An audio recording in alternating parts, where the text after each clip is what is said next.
존경하는 국민 여러분, 그리고 선배 동료 의원 여러분, 지금 대한민국의 법치주의가 살아있는지 너무 걱정스러운 상황입니다. 대장동 일당 남욱으로부터 불법 대선 자금 8억 4,700만 원을 받아서 1심 유죄, 2심 유죄를 선고받았고 3심에서도 유죄가 거의 확실시되는 범죄자 김용이 지금 전국 순회 북 콘서트를 열고 있습니다.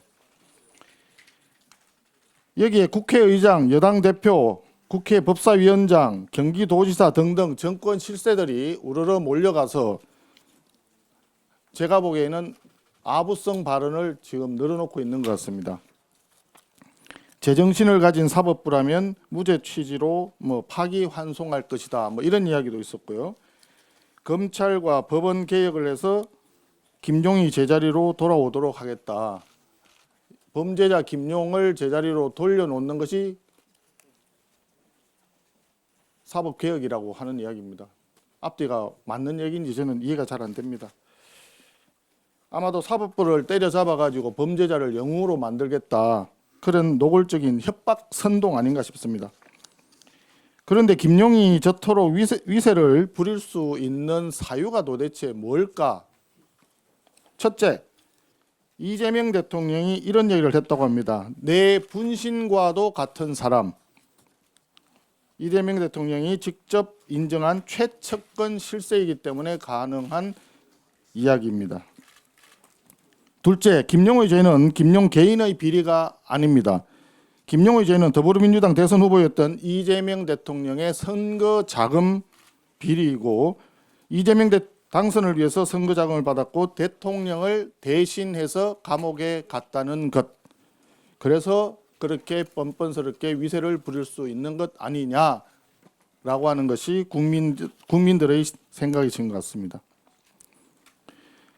이런 가운데 송영길 전 더불어민주당 대표는 지난주에 더불어민주당 복당을 신청하고 인천 계양을 보궐선거 출마를 선언했습니다.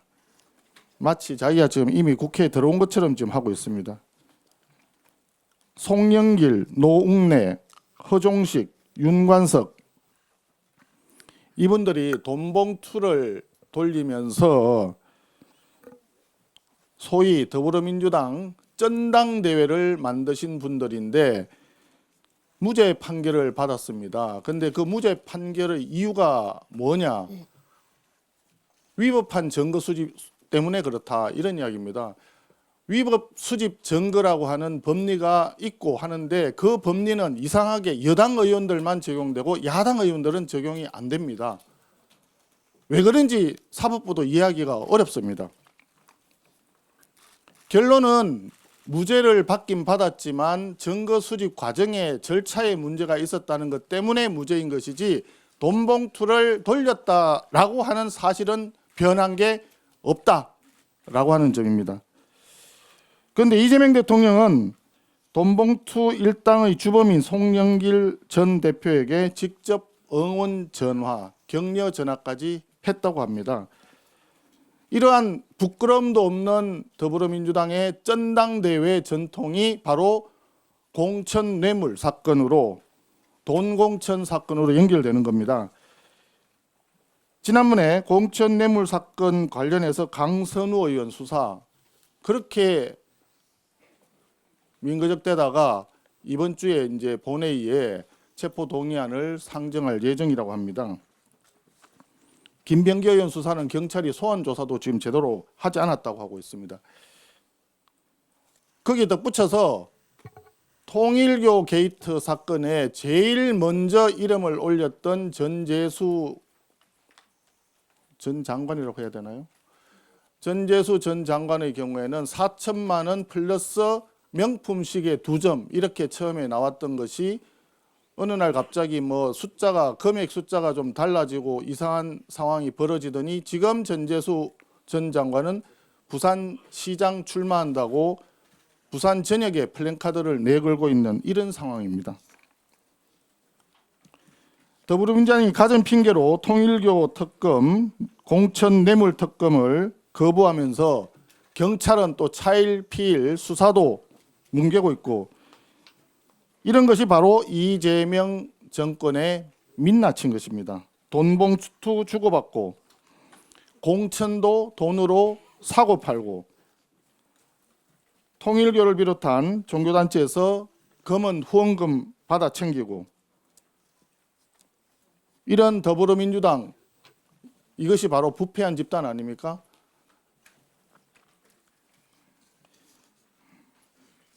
존경하는 선배 동료 여러분, 근데 지금 더불어민주당은 당초에 2월 임시국회 일정 논의할 때는 2월 12일과 26일 두 차례에 걸쳐서 본회의를 열자고 합의 상태에 있었는데, 느닷없이 내일 24일부터 본회의를 개회를 해서 사법파괴 악법들을 강행 처리하겠다고 지금 하고 있습니다.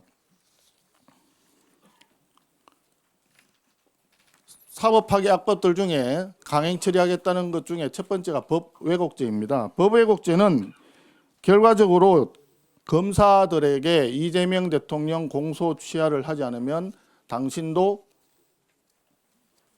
고소 고발 당할 수 있다, 그런 협박 아니겠습니까?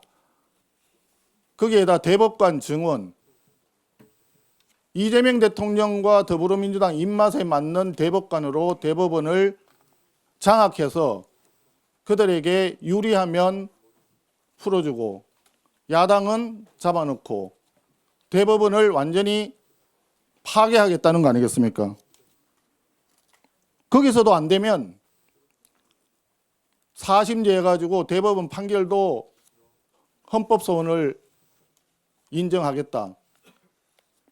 이거는 완전히 사법부를 파괴시키는 것이고, 대한민국의 근간인 법치주의와 사법부를 완전히 파괴하겠다는 선언이나 마찬가지입니다.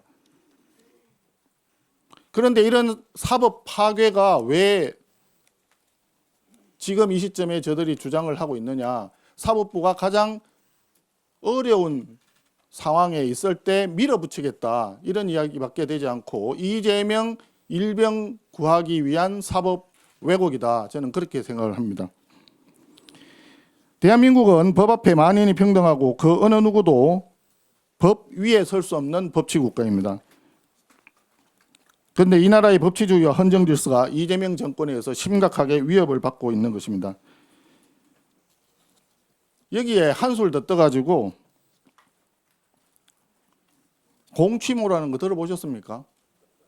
난 처음에 공취모라 그래서 공기업 취업 준비 모임인 줄 알았습니다. 공소 취소 모임이라고 합니다. 이런 황당한 일이 있습니까, 정말? 판검사를 협박해서 범죄자를 살리자는 선동이 민의의 전당인 국회에서, 그것도 압도적 다수를 점하고 있는 여당에서 지금 벌어지고 있습니다. 범죄자는 판치고 범죄자는 떵떵거리고, 이것이 범죄자 주권 정부라고 하는 이재명 정권의 특징인 것 같습니다. 대한민국의 헌정 질서를 유린하는 세력, 법치주의를 파괴하는 세력, 상식과 윤리를 파괴하는 세력, 이재명 정권의 민낯입니다. 이 부분에 대해서 오늘 의원님들께서 만약에 내일부터 본회의를 열어서 이런 사법 파괴 악법들을 강행할 때 우리 당이 어떻게 대응할 건지에 대한 치열한 토론과 대안 제시를 의원님들께서 해주시기를 기대하겠습니다.